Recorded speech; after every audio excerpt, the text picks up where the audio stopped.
Thank you very much. Thank you, Mr. It's a great honor. Thank you, Mr. President. So, as Caroline has mentioned, President, first of all, I want to let you know that I'm the only African reporter accredited here at the White House and cover for the entire continent. So, I just arrived from Congo, Democratic Republic of the Congo, yesterday. I went to see firsthand how the people is feeling and the president's message, President Felix Tshisekedi, about this upcoming peace deal. And let me tell you firsthand what I've witnessed myself. I spoke with the people on the street. I spoke with youth. They know your name. They know that a president named President Trump is working hard to finally bring peace to the country. I saw hope.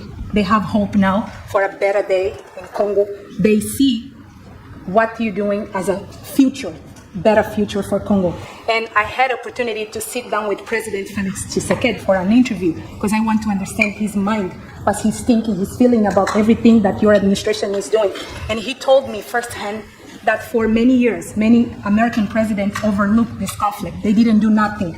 Even myself, I cover President Biden's administration. I pressed many times about this conflict. People are dying in Congo. This country has so much potential, but they need help because this war is destroying the country. Sure. They never gave me any answer. And he told me, President Tshisekedi, that you have no idea, he's very thankful for what you're doing, for what your administration is doing. Not only him, the entire Congolese people. They see that finally they will have hope. And President Tshisekedi also mentioned at the end of my interview that when peace finally comes to the Democratic Republic of the Congo, he's thinking to nominate you as a Nobel Prize Peace because he said you deserve, you have been working to bring peace in the world, not only at the Congo, and he's very hopeful to meet you in the future. That's so nice. Boy, and that's so beautifully stated. And Caroline said, number one, she did say, and I shouldn't say this because it's politically incorrect, she said, she's beautiful and you are beautiful. I'm not allowed to say that, that could be the end of my political career, anyway. But you are beautiful and you're beautiful inside. So I wish I had more reporters like you. So you covered Africa for a long time? Yes, for over 10 years. Wow. I cover even your first administration. Yes, I know that. That's great. Well, thank you. It's so nice that you said that. Appreciate it. And I have one more question, Yes. Mr. President. Since we know in July or in the future, both President of Rwanda and the Congo will be coming to the United States. In Africa, President João Lourenço, the president of Angola, he is also the leader of African Union. Good. He worked very hard to bring peace, but unfortunately... Let's get him here. Yes, that's okay. right. Would you invite him for me? Of course. Okay. No, we'll have. I know that he works very hard, and he's the head of essentially the union. So the union all over Africa, not the kind of union that we have. This is the union all over Africa, and I'd love to have him. So you'll let him know. Of course, Okay. Mr. President. Thank you very much. Now you go back to where you belong, right? That's great. That's a great job. It's real knowledge and real heart, too. Congratulations. Okay. So we're here today to celebrate a glorious triumph, and that's what it is for the cause of peace.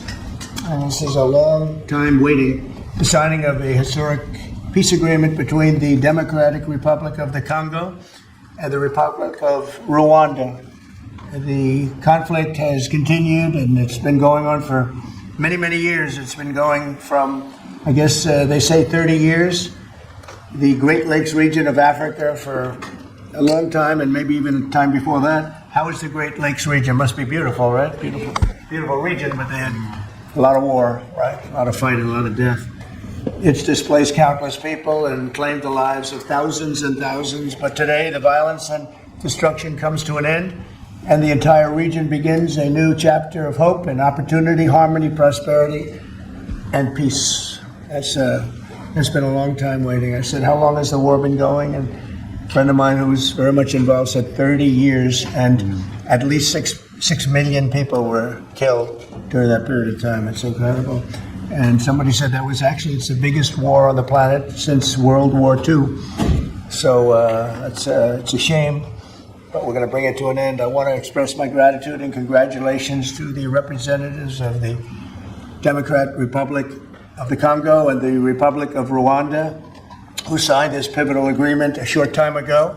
They just signed right in front. And let me also thank Secretary of State Marco Rubio, who has worked very hard on this subject, and we've worked on it together, for his outstanding leadership, as well as Senior Advisor for African and Africa Affairs, Mossad Boulos, who's, as you know, spends a lot of his time in Africa, and he's very comfortable there. I said, were you at all uncomfortable with all of the turmoil and all of the killing? And he said, no, I wasn't uncomfortable, and that's what you need. You need somebody that's going to be able to get so myself. I want to thank you very much for the job. He's an amazing guy, actually. I also want to thank African Union, Qatar, Togo, for working closely with the United States. And I know Qatar was really working hard, and African Union, we just spoke about that. And I look forward to having them representatives here when we do the official meeting, and that'll be sometime in July. And we look forward to it. And you better be here covering it, okay? We're not going to send anybody else covering it but you. But this is a tremendous breakthrough. In a few short months, we've now achieved peace between India and Pakistan, Israel and Iran, and the DRC and Rwanda, and a couple of others also. Serbia, they were getting ready to go to war with a group I won't even mention because it didn't happen. We were able to stop it. But I have a friend in Serbia, and they said we're going to go to war again.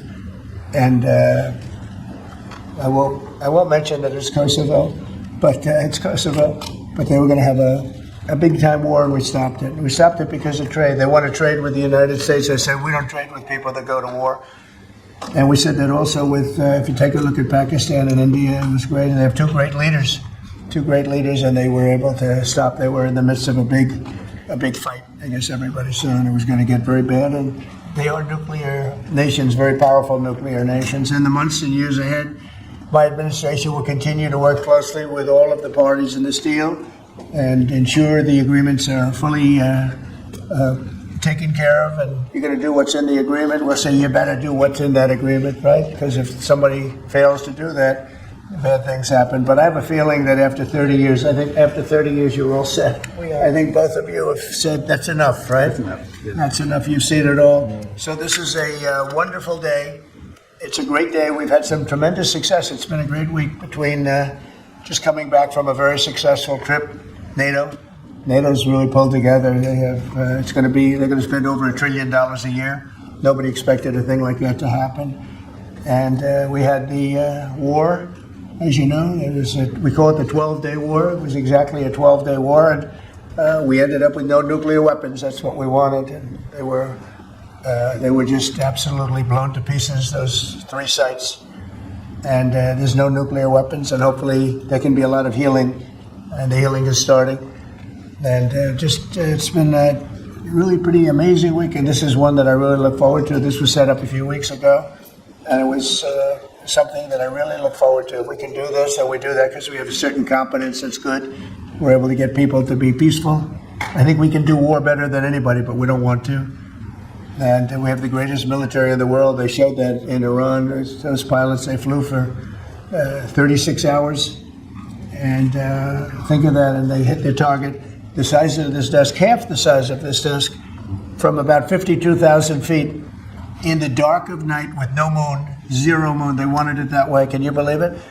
And every missile hit exactly half the size of this beautiful Resolute desk. We don't want to talk about it when it comes to rockets hitting it, but half the size of this. And they hit dead center from tremendous heights, going at tremendous speeds.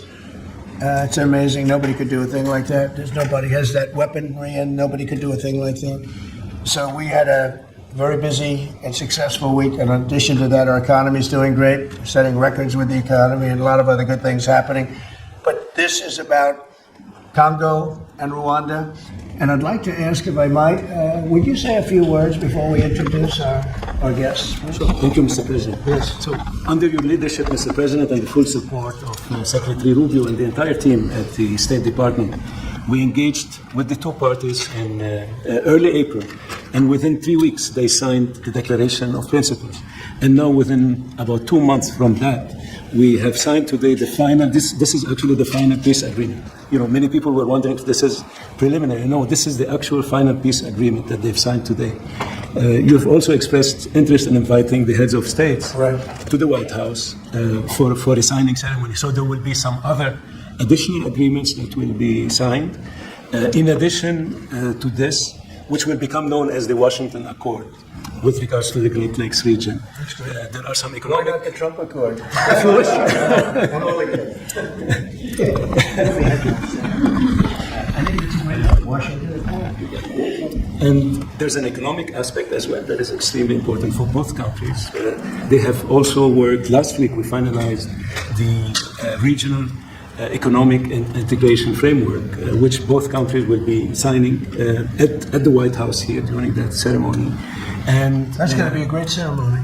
absolutely. We're going to make that a great ceremony and bring other people that were involved, some other people. Besides the gentleman we talked about who we know has worked so hard, if you think there are other people that are deserving, let us know. Okay?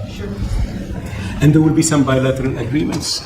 We're negotiating a minerals deal with the DRC for critical minerals. Many American companies have shown interest in investing in the DRC, and these we're talking about long-term investments. Same thing with Rwanda. Many American companies have shown interest, and not only in mining, but also in the midstream and downstream, which will be the processing of minerals. We're also working and supporting the Lobito corridor, which will help building the infrastructure.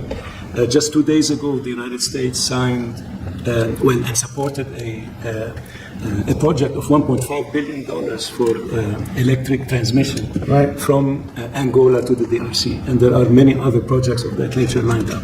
So we will be, under your leadership, Mr. President, will be working with the two countries very closely and with the support of Qatar to make sure that this agreement is implemented. And a lot of our companies are in both of these countries now, especially since we've been getting along so well. It's probably the way we were brought together. And we have a lot of our big companies are there, between rare earth and all of the other things that they do in Africa, which is very greatly expanding, especially in these two countries. You have earth, they consider it to be about the best in the world, actually, I've heard. So we're doing a lot of different things, and it's all going to bring everybody together. That's how this all began, I guess. But the big thing is, the big thing for me is there's really only one thing, and that's getting a peace treaty with two countries that have been fighting for 30 years. And I want to thank you all. Will, if you could bring the letters over. Of course. So in front of you, as you said, sir, these are the actual agreements that were signed respectively by the foreign ministers of the Democratic Republic of Congo and Rwanda earlier today, witnessed by Secretary Rubio. We've also prepared for you two letters. This is to President Paul Kagame of Rwanda, expressing your appreciation and congratulations for everything that's happened already, and of course inviting him to Washington for, as Dr. Bula said, what we hope will be the Washington Accords, finally setting the terms for peace and prosperity in this region, hopefully for a very long time. That's great. It's beautiful. Very important. We're going to put a picture on there, right? As soon as this is over, they're going to put, we have a fast-moving photographer, Dan. He's going to put a nice picture of us here. Okay. That's good. Thank you. And this is a letter to President Chickasede of the Democratic Republic of Congo, again congratulating him on settling this long-running war and inviting him to Washington, D.C. for the final conclusion of the agreement, hopefully soon. That's great.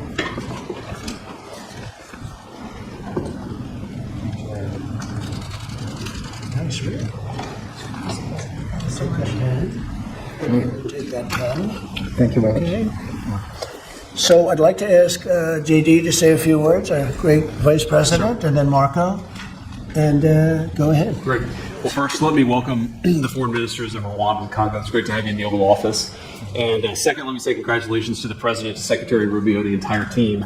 I think for the people of these two countries, they should know that the United States is committed to the pathway of peace. But to my fellow Americans, this is really a celebratory moment. This is a big moment for our country because under the President's leadership, we've taken what was 30 years of killing and war, the worst war in terms of death count since World War II, and now we're on a pathway to peace. And so if I think about what I know about these two countries, for 30 years, pretty much the entire time that I can remember these two countries being in the news, much of the story has been about them fighting one another, about them killing one another. And now we can look forward to a future where my children will look at this moment as the beginning of a new story, a story of prosperity and of peace. So thanks to the President, congratulations to the entire team, and to my fellow Americans. We should all be really proud because it's amazing what active presidential leadership can accomplish when it's geared towards peace and prosperity. And that's what we have in the Oval Office right now. So great job, sir.